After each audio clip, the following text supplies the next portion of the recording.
Picture this. It's 11 p.m. the night before your wedding. Your mother hands you tea for your nerves. You trust her, you drink it, then you hear your sister scream, "Cut her hair off, or you'll lose me forever." Through the fog, you watch your own mother pick up clippers. The buzzing sound that follows changes everything. If you are watching this, kindly subscribe and let me know where you are watching from. And I hope that you're safe, wherever you are. My name is Sarah Montgomery, and at 28 I thought I'd finally escaped my family's grip.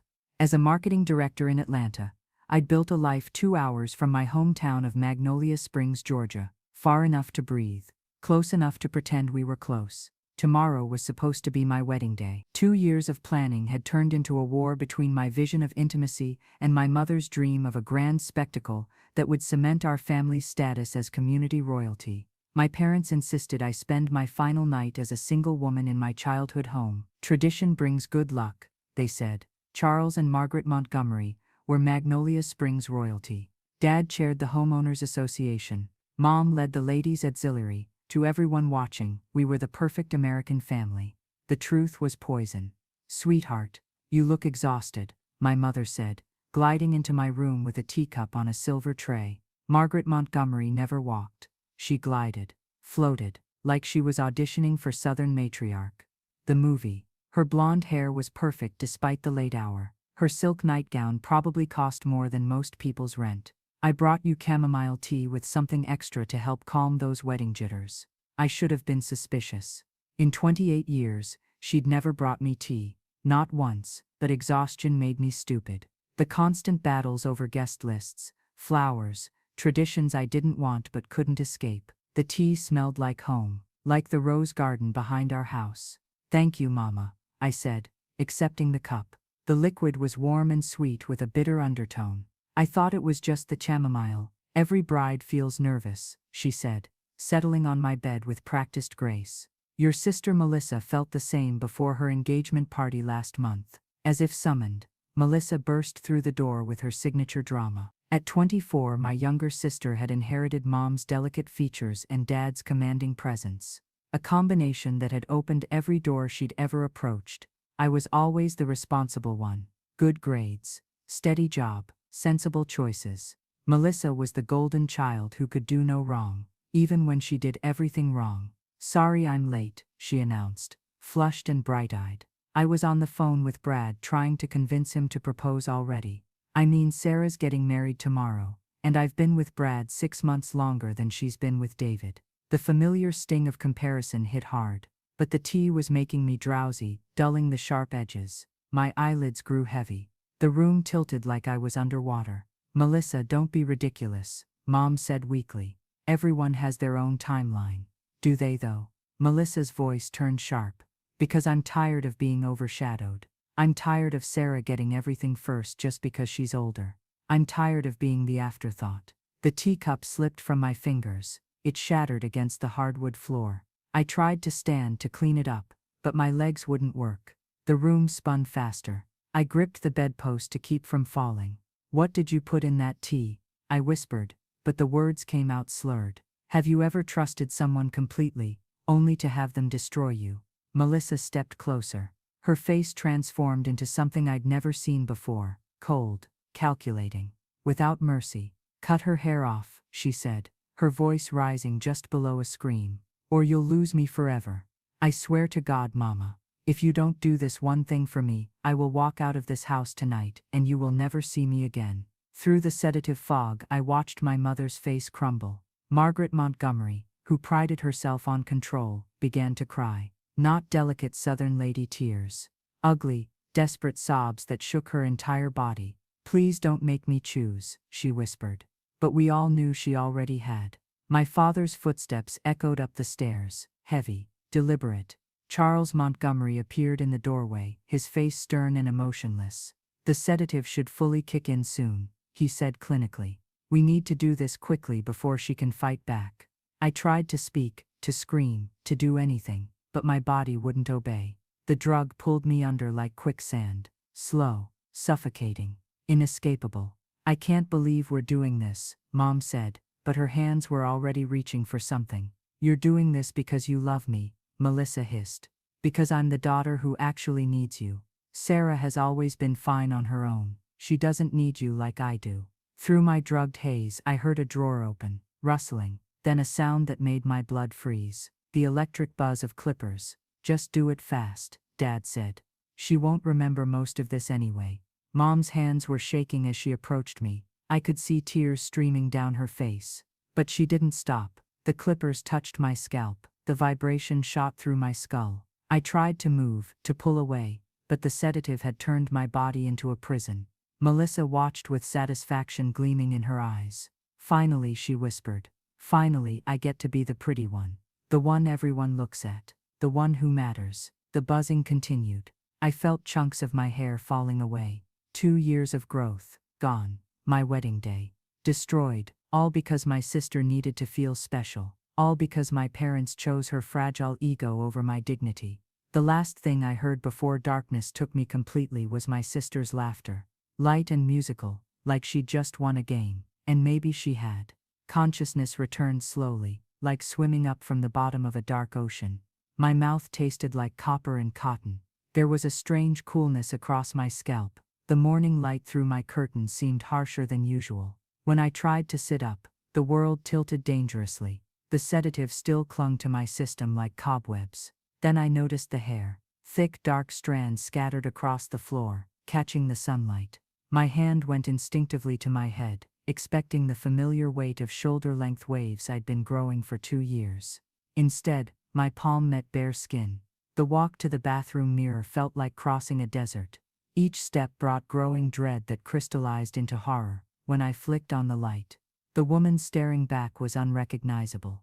Where my hair had been, there were only uneven patches of stubble and angry red welts where the clippers had pressed too hard. Melissa hadn't just cut my hair. She had scalped me with the precision of someone wanting maximum damage. I raised trembling fingers to trace my destruction. Some areas were completely bald. Others had tufts no longer than a 1/4 inch. A landscape of humiliation that no amount of makeup could disguise. The bathroom door creaked open. My mother's reflection joined mine in the mirror. Margaret Montgomery looked like she'd aged a decade overnight.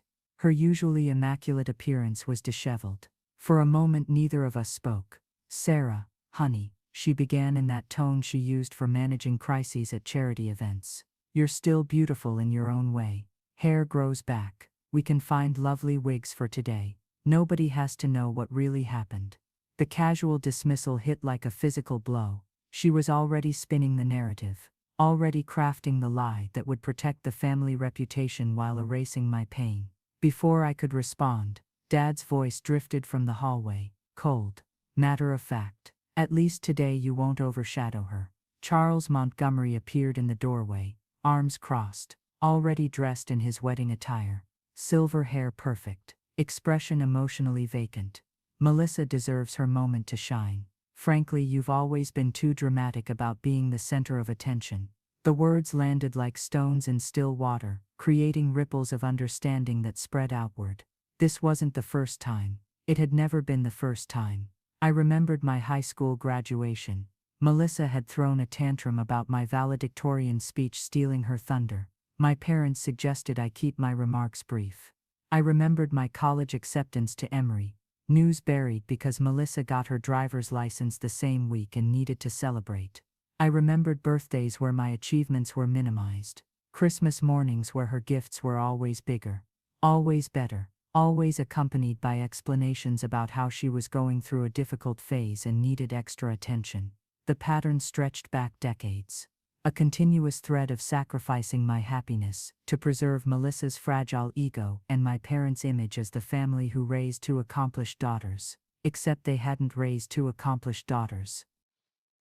They'd raised 1 golden child, and 1 scapegoat, 1 princess, and 1 servant whose only purpose was to make the princess look better. What would you do if your family betrayed you on the most important day of your life? I gripped the marble sink until my knuckles turned white. This was my wedding day.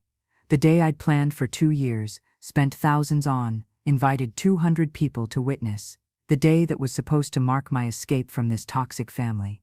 Instead, I looked like a trauma victim. And my own parents were acting like I was being unreasonable for being upset. But as I stared at my reflection, something else emerged alongside the shock and hurt. It started as a small flame in my chest, no bigger than a candle's flicker, but it grew with each dismissive word from my parents, each memory of past betrayals. This wasn't just about hair, this was about 28 years of being told my feelings didn't matter, that my needs were secondary, that my role in this family was to be invisible, so Melissa could be luminous. The flame became a fire, and the fire became something harder and more dangerous than rage. It became resolve. Tomorrow, they would be the ones trembling. I need some air, I said, pushing past my parents toward the hallway. My legs were steadier now. The sedative was wearing off, replaced by crystalline clarity. I found myself in the living room, staring at the family photos lining the walls. Our carefully curated history. Every image told the same story. Melissa in the center, radiant and perfect. Me in the background, smiling dutifully. Melissa's 8th grade cotillion debut in a white dress. Front and center, 12 photos. My high school graduation as valedictorian.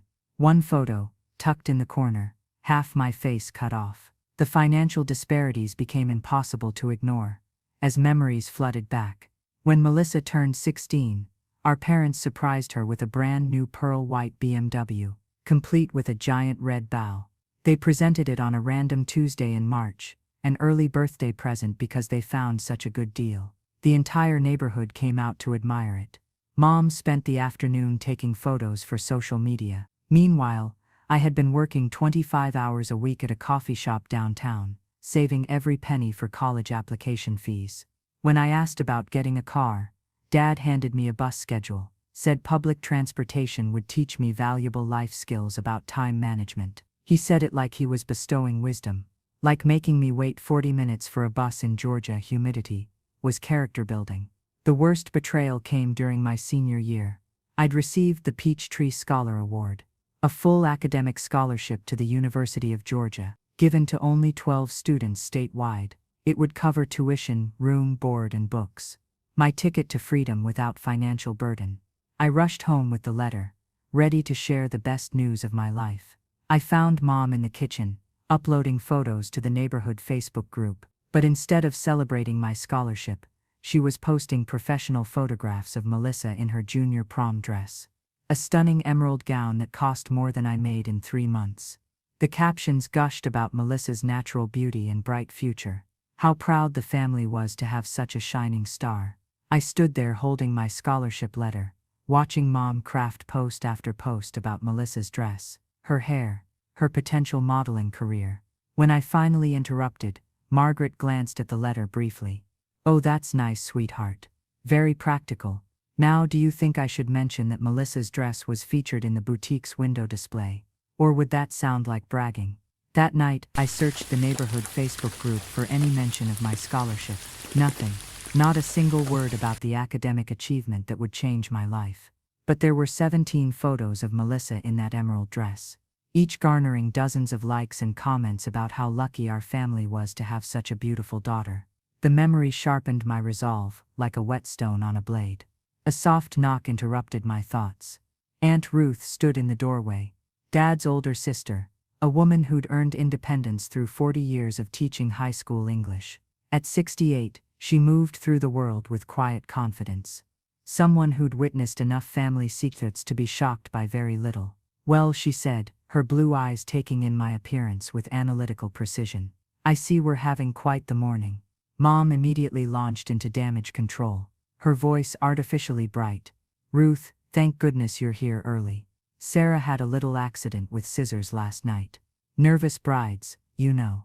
We're just figuring out the best way to style what's left." The lie was so blatant, so insulting, that fresh rage washed over me. Ruth simply raised one eyebrow and stepped into the room. Her presence shifted the balance of power. "Charles, Margaret," she said in the tone she'd used with countless cheating students. "I think Sarah and I need a few minutes alone. Perhaps you could go downstairs and prepare breakfast." It wasn't a suggestion. My parents exchanged a glance before reluctantly retreating. I could hear their whispered conversation starting before they reached the stairs. Ruth waited until their footsteps faded. Then she closed the door with a soft click. She reached into her canvas bag and pulled out silk scarves in shades of blue and gray. Without a word, she began gently draping one around my head. Her movements tender and careful in a way that made my throat tighten. "I've known about this for a long time," she said quietly. "Not the specific details of last night, but the pattern. The favoritism. The way they've always been willing to sacrifice your happiness to preserve Melissa's ego and their own social standing." Her words broke something loose inside me. I found myself leaning into her touch like a child, seeking comfort. Ruth had always been the family outlier. The Montgomery who chose books over babies, career over marriage, truth over social acceptability. During my childhood, she'd been the one who remembered my achievements, celebrated my victories with genuine enthusiasm, my parents reserved exclusively for Melissa's social triumphs. "The thing is, sweetheart," Ruth continued, securing the scarf with a small silver pin, "technology has changed the game. Your parents installed that new doorbell camera system last month. The kind that's always recording, always watching." The implications hit immediately. If the doorbell camera had been recording last night, it would have captured Melissa's ultimatum. My parents' conversation, maybe even the sound of clippers. Evidence, real, undeniable proof of what had been done to me and why. "Now," Ruth said with a satisfied smile, "I happen to know that young man who handles the audio-visual equipment at the country club. Tommy Chen, graduated from my AP English class 3 years ago. Bright boy, very good with technology, and absolutely devoted to the idea that truth should prevail over convenience." She pulled out her smartphone. "I think he might be very interested in helping you prepare a little private performance for this afternoon." Ruth's hand moved to stroke my scalp through the soft fabric. Her touch carried all the maternal comfort that had been missing from my actual mother. It was so simple yet so profound that it made me realize how starved I'd been for genuine affection. "You're not alone in this, Sarah," she said with absolute conviction. "Some battles can't be won with silence and submission. Sometimes the only way to break a cycle is to shine a light so bright that everyone can see exactly what's been happening in the shadows."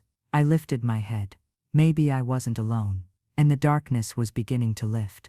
Ruth's words echoed in my mind as we made our way to her car. "First," she said, "we need to retrieve that doorbell camera footage before your parents realize what we're doing." She pulled out her phone and navigated to an app I didn't recognize. "I've had access to their security system since they installed it. They asked me to help set it up, and I never mentioned that I kept admin privileges." Her fingers moved across the screen with surprising dexterity for someone her age. Within minutes she'd located the footage from last night. The timestamp read 11:43 p.m. The screen showed our front porch. The image quality was surprisingly clear even in dim lighting. For a moment there was just the peaceful suburban scene. Then the audio began. Melissa's voice cut through like shards of glass. "Cut her hair off or you'll lose me forever. I swear to God, Mama, if you don't do this one thing for me, I will walk out of this house tonight and you will never see me again." Mom's response followed, thick with tears. "Please don't make me choose, Melissa. Please don't ask me to hurt Sarah like this.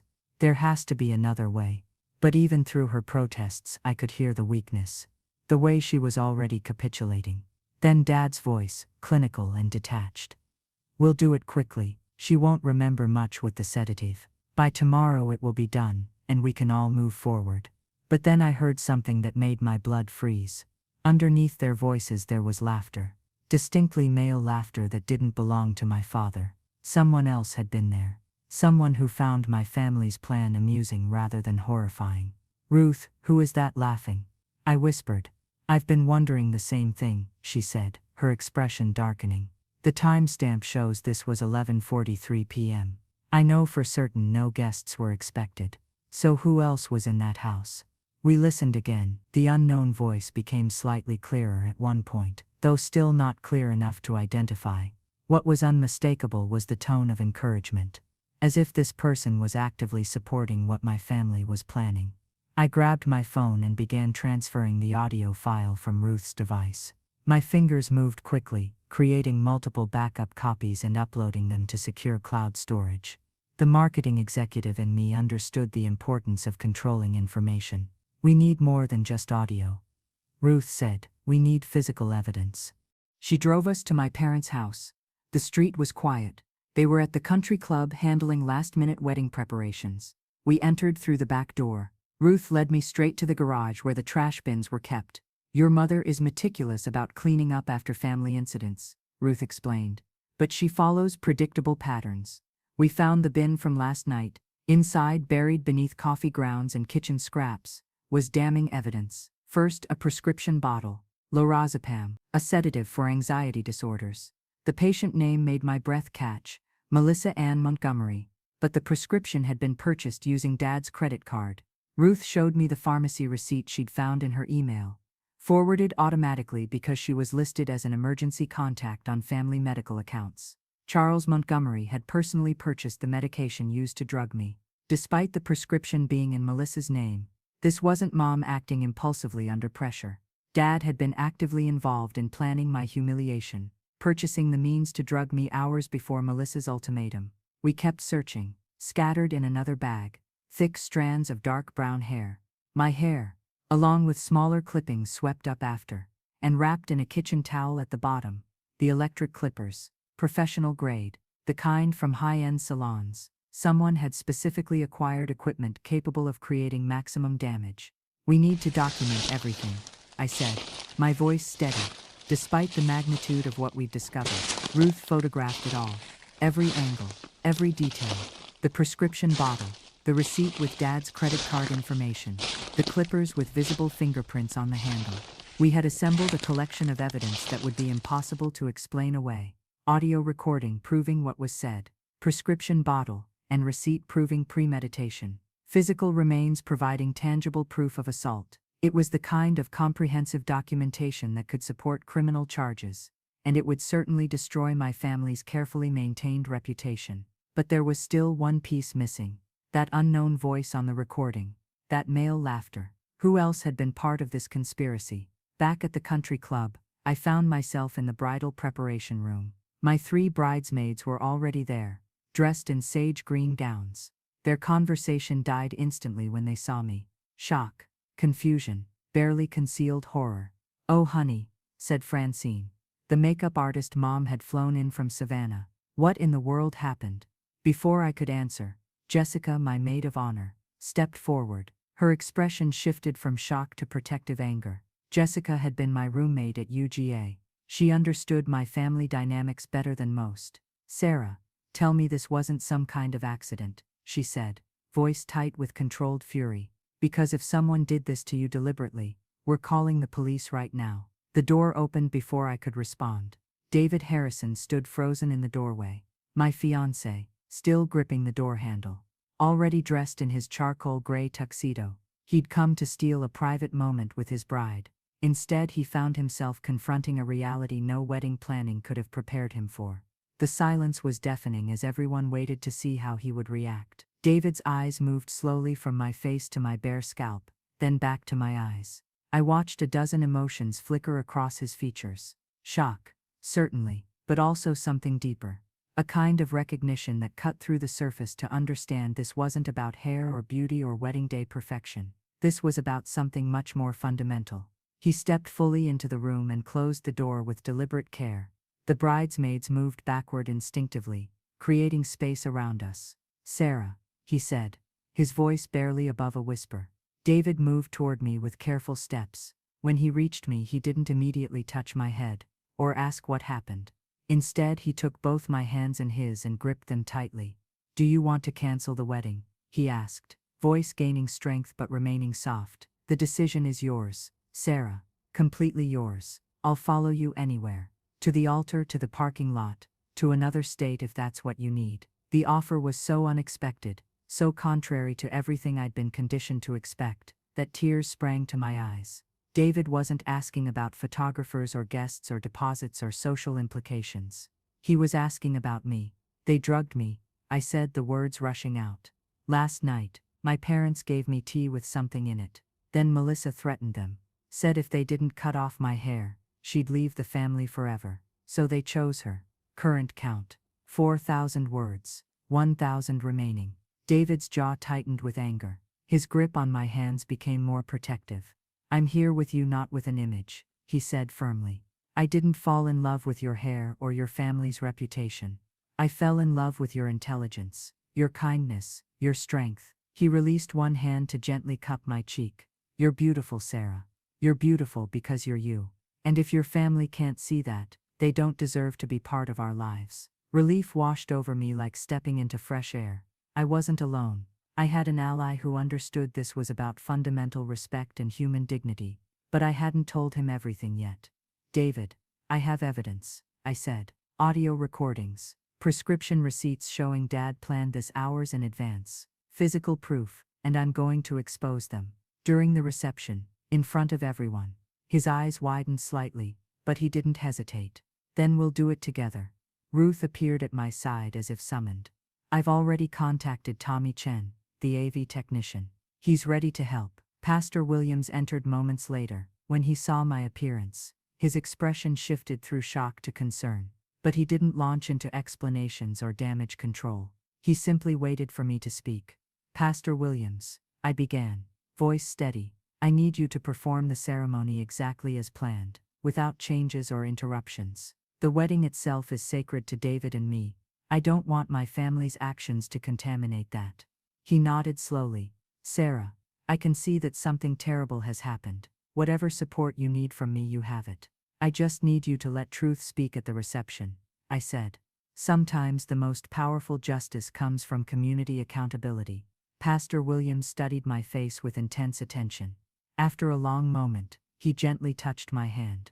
Sarah, I've watched your family for many years. I've always sensed currents running beneath the surface of your picture-perfect image. If you're telling me those currents have broken through in a way that caused real harm, then I believe you, and I'll support whatever approach you think will best serve justice. His words gave me the confidence I needed.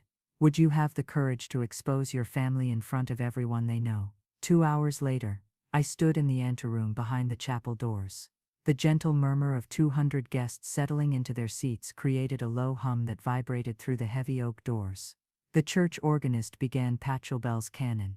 The familiar strains filled the sacred space with solemn beauty. But as the music swelled, it took on a different quality in my ears. Not gentle accompaniment, but something more like a battle hymn. A soundtrack for moral courage that transforms ordinary moments into defining ones.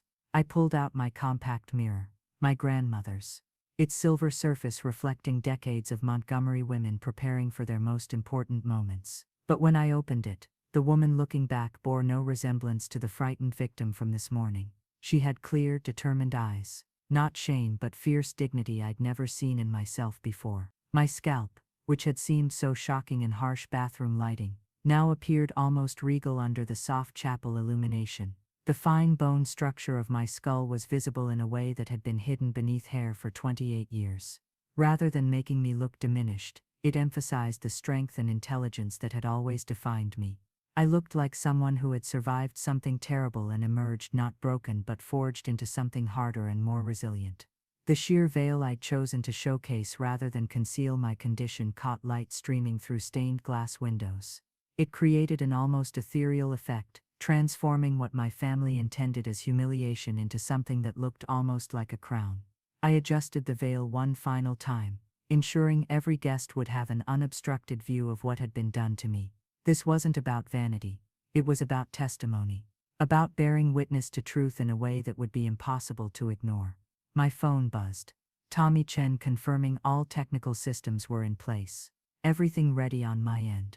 Sound system fully operational with backup protocols. Waiting for your signal. I typed my response. Only play when I nod. Not before. This has to happen exactly right. I hit send and turned off the phone completely. The die was cast. Pastor Williams began the traditional opening words. His voice carried clearly through the chapel as he invited the congregation to witness the sacred union. His tone was warm and welcoming, giving no indication of the dramatic revelations that would unfold hours later. For now, this moment belonged to love and commitment. Ruth appeared at my side. She didn't say anything. Words seemed inadequate.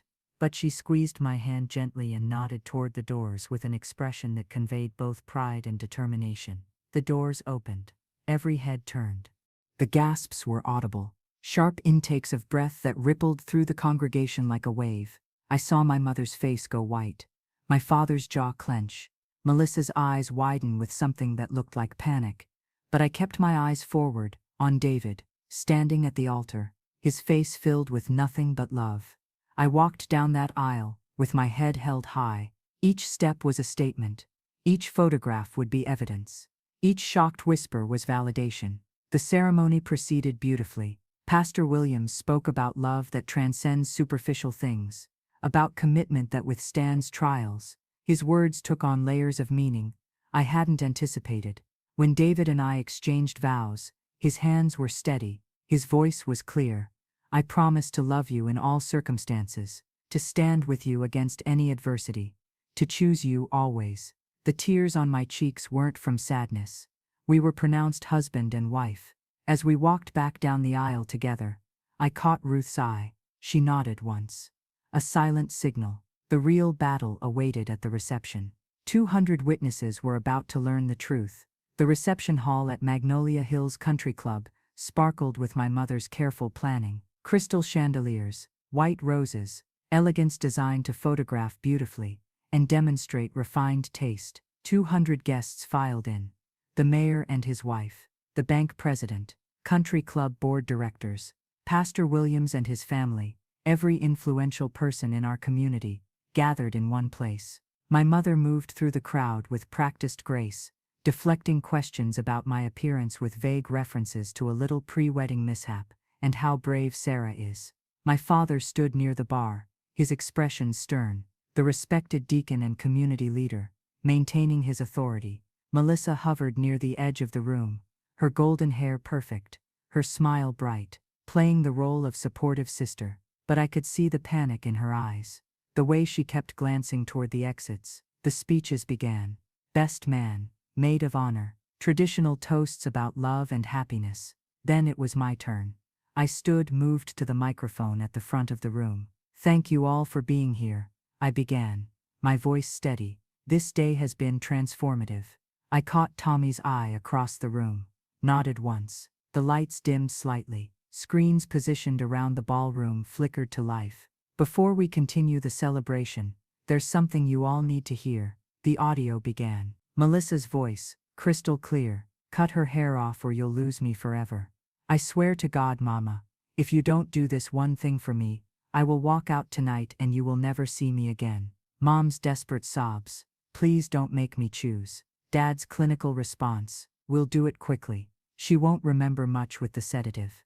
The sound of clippers. The room was silent except for the damning audio. Faces turned from the screens to me, to my parents, to Melissa. Horror, disgust, disbelief. Then the screens showed photographs. The prescription bottle with Melissa's name, but Dad's credit card receipt. The timestamp showing he'd purchased it hours before the ultimatum. The clippers, my hair in the trash. Documented evidence of premeditated assault. My mother collapsed into a chair, her perfect composure shattered. My father stood frozen, his authority crumbling. Melissa tried to leave, but Jessica blocked her path. Mayor Henderson stood, his face grave. Charles, Margaret, this is beyond comprehension. We need to discuss this privately, immediately. Pastor Williams moved to my side. Sarah has shown remarkable courage in bringing this to light. Sometimes the truth must be spoken, even when it shatters our illusions about people we thought we knew. My phone was already buzzing with notifications. The neighborhood Facebook group exploding, local news picking up the story. The Montgomery family's carefully constructed reputation was burning to ashes in real time. 2 police officers I recognized from church entered the reception. Someone had called them. They approached my parents with grim expressions. Mr. and Mrs. Montgomery, we need to ask you some questions about allegations of assault and drugging. I watched my parents being led away, watched Melissa crying, her perfect mask finally shattered. David's hand found mine, squeezed gently. Ready to leave, he whispered. I nodded.